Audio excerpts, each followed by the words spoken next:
ಮೈಸೂರಿನಲ್ಲಿ real estate ಉದ್ಯಮಿ kidnap ಆಗಿದ್ದಾರೆ ಎನ್ನುವಂತಹ ಮಾತು ಕೇಳಿ ಬರ್ತಾ ಇದೆ. 30 ಲಕ್ಷಕ್ಕೆ ಬೇಡಿಕೆ ಇಟ್ಟಿದ್ದಾರೆ ಆರೋಪಿಗಳು. ಅವರು ಅರೆಸ್ಟ್ ಆಗಿದ್ದಾರೆ. ಕಿಡ್ನಾಪ್ ಮಾಡಿದವರು 30 ಲಕ್ಷಕ್ಕೆ ಬೇಡಿಕೆಯನ್ನ ಇಟ್ಟಿದ್ರು. ಇಟ್ಟಂತಹ ಆರೋಪಿಗಳು ಈಗ ಅರೆಸ್ಟ್ ಆಗಿದ್ದಾರೆ.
ನೋಡಿ, ಮೈಸೂರಿನಲ್ಲಿ ರಿಯಲ್ ಎಸ್ಟೇಟ್ ಉದ್ಯಮಿಯನ್ನ ಕಿಡ್ನಾಪ್ ಮಾಡಿದ್ರು ಕೆಲ ಆರೋಪಿಗಳು.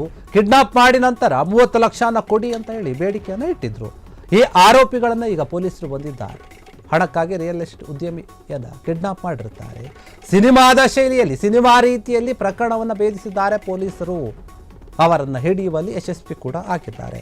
ಕಿಡ್ನಾಪ್ ಆದಂತಹ ಒಂದು ಕೆಲವೇ ಗಂಟೆಗಳಲ್ಲಿ ಆರೋಪಿಗಳ ಬಂಧನವಾಗಿದೆ. ಪೊಲೀಸರು ತುಂಬಾ ಚುರುಕಿನಿಂದ ಕೆಲಸ ಮಾಡಿದ್ದಾರೆ. ಈ ಒಂದು ಪ್ರಕರಣದಲ್ಲಿ ವಿಜಯನಗರದ ಹೆರಿಟೇಜ್ ಕ್ಲಬ್ ಬಳಿ ನಡೆದಿದ್ದಂತಹ ಒಂದು ಕಿಡ್ನಾಪ್ ಪ್ರಕರಣ ಇದು. ವಿಜಯನಗರದ 3ನೇ ಹಂತದ ನಿವಾಸಿ ಆಗಿರುವಂತಹ ಲೋಕೇಶ್ ಎಂಬ ವ್ಯಕ್ತಿ ಅಥವಾ ಉದ್ಯಮಿ ಕಿಡ್ನಾಪ್ ಆಗಿದ್ದ. ಟಾಟಾ ಸುಮೋದಲ್ಲಿ ಬಂದಂತಹ 5 ಅಪಹರಣ ಮಾಡಿರ್ತಾರೆ. 5 ಜನ. ಬಳಿಕ ಲೋಕೇಶ್ ಮೊಬೈಲ್ನಿಂದಾನೇ ಲೋಕೇಶ್ ಪತ್ನಿಗೆ ಕರೆ ಮಾಡಿರ್ತಾರೆ. ಕರೆ ಮಾಡಿ 30 ಲಕ್ಷ ಹಣ ಕೊಡಿ ಅಂತ ಹೇಳಿ ಡಿಮ್ಯಾಂಡ್ ಮಾಡಿರ್ತಾರೆ ಕಿಡ್ನಾಪರ್ಸ್ಗಳು. ಈ ವಿಚಾರವನ್ನು ತಿಳಿದಂತಹ ಹೆಂಡತಿ ಗಾಬರಿ ಆಗ್ತಾರೆ. ಲೋಕೇಶ್ ಪತ್ನಿ ಈ ಘಟನೆಗೆ ಸಂಬಂಧಪಟ್ಟ ಹಾಗೆ ವಿಜಯನಗರ ಪೊಲೀಸ್ ಠಾಣೆಗೆ ಮಾಹಿತಿ ಕೊಡ್ತಾರೆ, ದೂರು ಕೂಡ ಕೊಡ್ತಾರೆ. ತಕ್ಷಣ ಈ ವಿಷಯವನ್ನು ತಿಳಿದಂತಹ ಪೊಲೀಸರು ಅಲರ್ಟ್ ಆಗ್ತಾರೆ. ಮೈಸೂರಿನಿಂದ 50 ಕಿಲೋಮೀಟರ್ ದೂರದಲ್ಲಿದ್ದಂತಹ ಆರೋಪಿಗಳನ್ನು ಬಂಧನ ಮಾಡ್ತಾರೆ. ತುಂಬ ಹುಷಾರಾಗಿ ಈ ಒಂದು ವಿಚಾರವನ್ನು ಹ್ಯಾಂಡಲ್ ಮಾಡ್ತಾರೆ. ಅಪಹರಣವಾದ ಲೋಕೇಶ್ ಅವರನ್ನು ವಶಕ್ಕೆ ಪಡೆದಿದ್ದಾರೆ ಪೊಲೀಸರು. ಕಳೆದ 15 ದಿನಗಳಿಂದ ನವೀನ್ನ ಚಲನವಲನವನ್ನು ಫಾಲೋ ಮಾಡ್ತಿದ್ದ ನವೀನ್. ಈ ಆರೋಪಿಗಳು ಹೆರಿಟೇಜ್ ಕ್ಲಬ್ಗೆ ಹೋಗಿ ವಾಪಸ್ ಬರುವಂತಹ ವೇಳೆ ಕಿಡ್ನಾಪ್ ಮಾಡಿರ್ತಾರೆ. ನೋಡಿ ಯಾವ ರೀತಿಯಾದಂತಹ ಒಂದು ಪ್ಲಾನ್ ಮಾಡಿದ್ದಾರೆ. ಇವರ ವೃತ್ತಿ ಇದೇನೋ ಅಥವಾ ಇವರು ಈ ಹಿಂದೆ ಕೂಡ ಕೆಲವೊಂದು ಅಪರಾಧ ಪ್ರಕರಣಗಳಲ್ಲಿ ಭಾಗಿಯಾಗಿದ್ದರೋ ಏನೋ ಗೊತ್ತಿಲ್ಲ. ಆದರೆ ಈ ಫೋಟೋದಲ್ಲಿ ಕಾಣ್ತಿರುವಂತಹ 4 ಜನ ಆರೋಪಿಗಳೇನಿದ್ದಾರೆ ಅವರನ್ನು ಈಗ ಪೊಲೀಸರು ಬಂಧಿಸಿದ್ದಾರೆ. ಲೋಕೇಶ್ನನ್ನು ಕಿಡ್ನಾಪ್ ಮಾಡಿರ್ತಾರೆ. ಒಬ್ಬ ಉದ್ಯಮಿಯನ್ನು ಕಿಡ್ನಾಪ್ ಮಾಡಿ ಹಣಕ್ಕೆ ಬೇಡಿಕೆ ಇಟ್ಟಿದ್ದಾರೆ. ಅದೆಷ್ಟು? 30 ಲಕ್ಷ ರೂಪಾಯಿ. ಟಾಟಾ ಸುಮೋದಲ್ಲಿ ಬರ್ತಾರೆ 5 ಜನ ಅಂತ ಹೇಳಿದರೆ 4 ಜನ ಇದ್ದಾರೆ. ಹೀಗಾಗಿ ಇನ್ನೊಬ್ಬರು ಫೋಟೋ ಲಭ್ಯ ಆಗಿಲ್ಲ ಅನಿಸುತ್ತೆ. ಹೀಗಾಗಿ ಒಟ್ಟು 5 ಜನರ ಬಂಧನವಾಗಿದೆ ಅಂತ ಹೇಳ್ತಾ ಇದ್ದಾರೆ ಪೊಲೀಸರು. ಈ ಒಂದು ಕಿಡ್ನಾಪ್ ಆದಂಥ ಅಥವಾ ಮಾಹಿತಿ ತಿಳಿದ ಕೆಲವು ಗಂಟೆಗಳಲ್ಲಿ ಆರೋಪಿಗಳನ್ನು ಬಂಧನ ಮಾಡಿದ್ದಾರೆ. ಅಲರ್ಟ್ ಆಗಿ ಮೈಸೂರಿನಿಂದ 50 ಕಿಲೋಮೀಟರ್ ದೂರದಲ್ಲಿದ್ದರಂತೆ ಇವರು. ಅದನ್ನು ಪತ್ತೆ ಹಚ್ಚಿದ್ದಾರೆ. ಫೋನ್ ಬಂದಿರ್ತಲ್ಲ, ಫೋನ್ನ ಟ್ರ್ಯಾಕ್ ಮಾಡಿರ್ತಾರೆ. ಸ್ಥಳವನ್ನು ಮಾಡಿಬಿಟ್ಟು ಅವರೆಲ್ಲಿದ್ದಾರೆ ಹೋಗ್ಬಿಟ್ಟು ಅವ್ರನ್ನ ಹಿಡ್ಕೊಂಡಿದ್ದಾರೆ.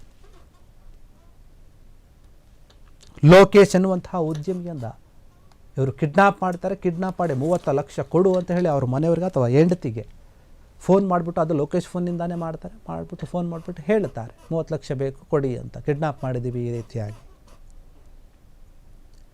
ಹೆಂಡತಿ ಭಯ ಪಟ್ಕೊಂಡು ಪೊಲೀಸ್ ಹತ್ರ ಹೋಗಿ ಈ ಥರ ಹಿಂಗಾಗಿದೆ, ನನಗೆ ಫೋನ್ ಬಂದಿತ್ತು ನೋಡಿ ಅಂತ ಎಲ್ಲ ವಿಚಾರವನ್ನು ತಿಳಿಸಿದಾಗ ಪೊಲೀಸರು ಈ ಒಂದು ಪ್ರಕರಣವನ್ನು ಗಂಭೀರವಾಗಿ ತೆಗೆದುಕೊಂಡ ಮೇಲೆ ಆ ಪ್ರಕರಣವನ್ನು ಹೆಂಗೆ ಭೇದಿಸಬೇಕು ಅಂತ ಪ್ಲ್ಯಾನ್ ಮಾಡ್ತಾರೆ. ಅವರ ಪ್ಲ್ಯಾನ್ ಪ್ರಕಾರನೇ ಎಲ್ಲವೂ ಕೂಡ ವರ್ಕೌಟ್ ಆಗುತ್ತೆ.